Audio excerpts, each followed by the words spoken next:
Boa noite, seja bem-vindo. O debate parlamentar hoje com os deputados da Madeira na Assembleia da República, com os deputados Rui Barreto, do CDS, Jacinto Serrão, do PS e Guilherme Silva, do PSD, que está hoje nos nossos estúdios da RTP em Lisboa. Temas para este debate: o Orçamento do Estado, aprovado na Generalidade da semana passada. Também uma outra questão que tem relacionada com o Governo e com o Orçamento do Estado. O Governo vai andar pelo país a explicar precisamente o Orçamento do Estado para 2015. Ainda a visita do Primeiro-Ministro na passada semana aos Açores. Vamos falar também neste programa sobre o CDS, que quer uma coligação com o Partido Socialista. Começo pelo Orçamento do Estado. Curiosamente, as três forças partidárias aqui representadas, ou os três deputados, votaram de formas diferentes, com o PS a votar contra, com o PSD a votar a favor, mas com uma declaração de voto, e também com o Rui Barreto, começo por si, a abster-se neste Orçamento do Estado. Porquê?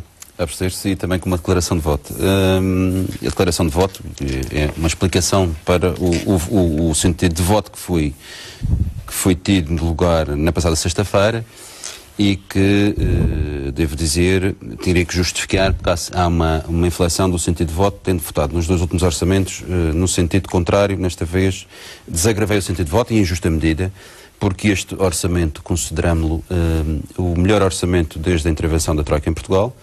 Um orçamento que pela primeira vez introduz uma tendência que é uma tendência de desagravamento fiscal. Os portugueses no próximo ano e os madeirenses também terão uma recuperação de vencimentos, seja na reposição dos 20% aos funcionários públicos, na isenção da SES até 4.611 euros, portanto os pensionistas terão um ganho real, seja pela reforma do IRS, seja também por um conjunto de medidas que estão no Orçamento de Estado que têm a ver com a Região Autónoma da Madeira, seja na Lei das Finanças Regionais, o reforço das verbas para a Segurança Social, o reforço das verbas para os municípios e o empenho que o Governo tem tido também numa questão essencial para a Madeira, que é o Centro Internacional de Negócios. Nós entendemos que, face a este conjunto de situações, que deveríamos de desagravar o sentido de voto e, portanto... Mas, no fundo, aquilo que me está a dizer, por aquilo que acabou de dizer, quase que mereciam um voto a favor e não um voto de abstenção, que nem é nem uma coisa nem outra, não é? Só não fomos ao voto a favor, embora não tenha problemas em dizê-lo, que talvez estivesse mais próximo do voto a favor e mais distante do voto contra. Tem a ver com uma matéria, no caso da Madeira, que tem sido alvo do nosso combate nos últimos 3 anos e que persiste ainda neste orçamento e que nós consideramos essencial. Como se sabe, a receita da sobretaxa, que era uma receita que devia ficar na região autónoma da Madeira, o Governo Central tem ficado continuadamente com essa receita. E o CDS e o PSD, salvo erro, também apresentaram pedidos de inconstitucionalidade disso junto ao Tribunal Constitucional, e o argumento que tem sido utilizado era devido à sua transitoriedade, temporariedade nesta medida. A verdade é que já se passaram 3 anos de aplicação desta sobretaxa e que, em justa medida, segundo o suporte legal, todas as receitas geradas e cobradas na região autónoma são receitas da região autónoma. Por isso, nós entendemos que, mais uma vez, devíamos bater por isto e, tendo-o feito nos últimos 3 orçamentos, devíamos manter a posição neste. E segundo, porque entendemos que, face, felizmente, aos indicadores que são positivos para o próximo ano, crescimento do 1,5%, a baixa do desemprego, que poderia haver lugar a uma baixa da sobretaxa no IRS e, nesse sentido, dando um sinal mais positivo aos contribuintes que têm feito um esforço maior nestes últimos anos e que uma redução, seja de meio ponto, seja de 1 ponto, era perfeitamente acomodável e fazível neste orçamento. A sua posição, o seu sentido de voto, vai manter-se até a votação final global ou poderá alterar nessa altura e votando a favor? Não, eu nunca tenho votos definitivos sobre as matérias, até porque estamos a discutir o documento na generalidade, depois tem um processo na especialidade, e uma votação final global. Bom, nós temos apresentado, e é bom dizer e bem, todos os colegas da Madeira, propostas da especialidade, e iremos fazê-lo outra vez. Se o acolhimento sobre algumas das propostas merecer o acolhimento de parte do Governo, nós reequacionaremos isso, mas terá que haver uma avaliação que não será feita agora, será feita em função da validação das propostas de alteração que apresentaremos em sede de especialidade. Eu acho que é uma iniciativa positiva, acho que devia tê-lo feito também nos orçamentos anteriores, porque é uma competência de quem governa explicar um documento desta natureza. Nem sempre é difícil. Não é difícil porque existe o exercício da política e aproximam-se eleições, e o Partido Socialista, obviamente, que acha que depois de um governo desta natureza difícil, que tinha que executar a terapia de um memorando que tenha lá medidas que depois de ele inscrever, vota, tem o descaramento muitas vezes de fazer política e de votar contra as mesmas na Assembleia da República, e que aspira legitimamente, mas julgo sem razão, porque acha que o poder vai cair imediatamente na mão, e eu considero que é necessário que o Governo explique às diversas entidades, à população, enfim, em fóruns, em debates, em conferências. Eventualmente que o Governo, se calhar, não tem sabido passar a mensagem e agora sente necessidade de ir ao terreno mais junto às populações, explicar aquilo que tem sido a sua política desenvolvida até agora? Poderá ter havido um problema de comunicação, e julgo que houve durante algum tempo, e acho que o PS também tem que ser confrontado com um exercício governativo que tem em conta uma consequência que é ter levado o país ao resgate e ao memorando e ao conjunto de medidas negativas. E, portanto, as pessoas, na tomada de decisão, porque se aproximam eleições, devem estar munidas num conjunto de ferramentas, de informações, para que possam, melhor, de forma mais conveniente, poder decidir no qual o sentido de voto. Eu devo lembrar que o Partido Socialista, que assinou o memorando e que andou a criticar isto tudo, e depois não diz ao que vai, quer dizer, falhou em tudo. Olha, disse que ia haver um segundo resgate, falhou. Estamos a falar do orçamento do Partido Socialista. Falhou.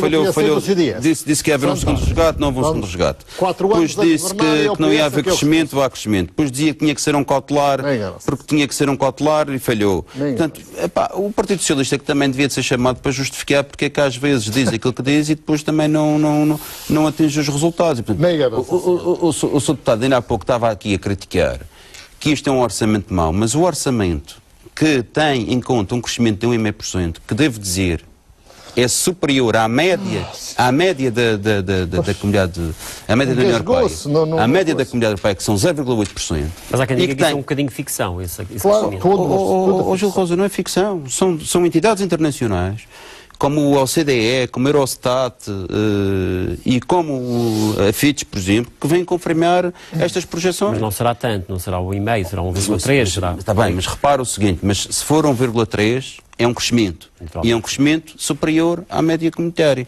E se falhar também a projeção para Portugal, com certeza que também vai ser revista em baixa noutros países dos congêneres europeus. O que eu quero dizer com isto é que nós também devemos ter a capacidade de salientar os aspectos positivos. Ouça, o taxa de desemprego já teve, durante a legislatura, em janeiro de 2013, chegou a atingir os 17,7. 17,7. Felizmente, no mês passado, atingiu 13,9. Isto não é positivo. Quando no próximo orçamento poderá atingir o valor de 13,4. Não é positivo. Significa menos encargos para o Estado, significa que está-se a criar empregos líquidos. Há quem diga que o desemprego está a baixar, não prevê do crescimento do emprego, mas sim por outros fatores. Que isto foi feito com dor e sofrimento. Por isso é que eu acho que estas explicações são importantes. Sabe, é que o país já teve 3 vezes na democracia, 3 vezes foi intervencionado. E nas 3 vezes foi por responsabilidade do Partido Socialista. Eu acho que as pessoas... É verdade, o Sr. Deputado sabe disso. Acho que nós devíamos também, percebendo que foi um exercício difícil, com dor, com sofrimento, como a imigração, é verdade, não podemos esconder isso, mas temos que perceber as razões que nos trouxeram até aqui, para evitar que o país incorra outra vez numa situação destas. Nós não podemos cair na tentação de ceder ao facilitismo e desgovernar o país, desorçamentar o país, no sentido de a gente andar para trás. Nós temos que avançar com segurança, para que as pessoas progressivamente voltem a ter confiança e reganhem e recuperem, como já vai acontecer, ainda que de forma suave, no próximo orçamento, e isso tem que ser feito com enorme tenacidade, com vigor e com rigor, e sem ceder a eleitoralismos, que eu acho que é aquilo que este Governo está a fazer. Porque se tivesse meramente a pensar nas eleições, tinha feito como o Partido Socialista em 2009, que aumentou os salários em 2,9%, para depois imediatamente a seguir nos PECs estar a retirar. Isso é a sua opinião relativamente a esta visita do Primeiro-Ministro aos Açores, e nomeadamente esta questão que acabou por referir? Isto é uma matéria que causa algum desconforto ao PSD Madeira por 2 razões. Em primeiro lugar, é verdade, em primeiro lugar porque enquanto o Governo açoriano tem mantido um relacionamento institucional com o Governo Central profícuo e de descrição e de um relacionamento em que as regiões batem-se pelos seus interesses e reivindicam de forma acérrima, mas mantêm um relacionamento cordato, que vem a produzir resultados, como é, por exemplo, o caso do modelo da liberalização do transporte aéreo que vai beneficiar os açorianos, porque terá um teto de 134 euros para os residentes e 99 para os estudantes, coisa que a Madeira devia de aproveitar. Mas isto ainda não vai ter essa e que não aproveita. E tem aqui uma questão, tanto quanto sei, se o deputado sabe alguma coisa que eu não sei, agradecia, os telespectadores também gostariam de saber. Não tenho conhecimento, até por declarações que foram feitas pelo próprio Presidente do Governo, que quando foi tornado público esse modelo, veio criticar. Quando eu acho que seria avisado... Não foi isso. É verdade, seria avisado, que tomado diligências... O Presidente do Governo disse que não aceitava que houvesse uma discriminação. Há aqui uma questão que eu coloco. Bom, em primeiro lugar, porque é que existe o diferencial fiscal? Existe diferencial porque a região autónoma dos Açores não pedia um resgate à República e, portanto... Não é verdade. É verdade. Também tem o seu PAF. Não tem PAF, tem as condicionalidades que tem o PAF, desculpe lá, não tem. É a única coisa que teve. Não tem. Ó, Sr. Deputado, isso é que esse é um assunto difícil para o PSD de Madeira. Não é. Há um programa também. Que eu achei que termos aumentado o EVA, o IRS, o IRC e todas as taxas de combustíveis porque a Madeira foi pedir dinheiro à República.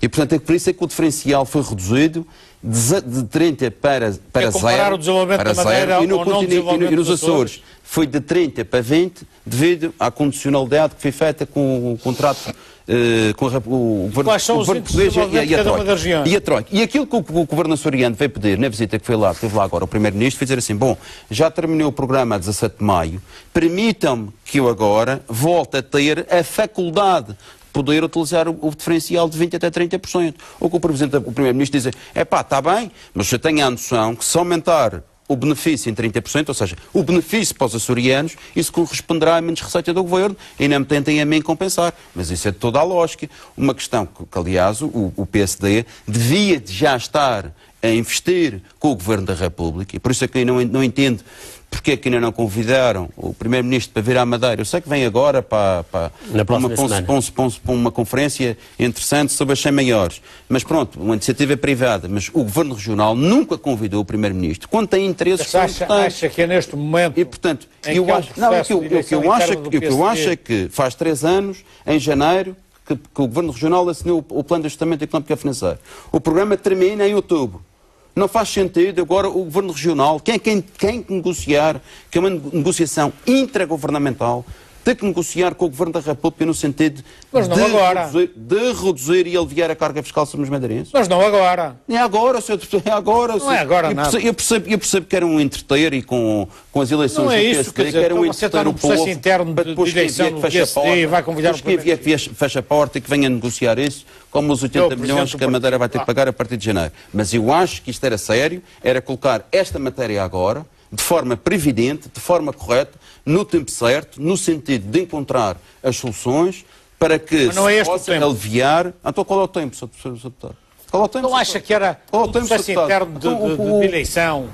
O Primeiro-Ministro, que é também Presidente do PSD, deveria ser, nesta altura, convidado para ir à região em termos oficiais. Isso não tem sentido nenhum. Porquê que não tem sentido? Contém matérias do interesse. Estou num momento em que está um processo interno.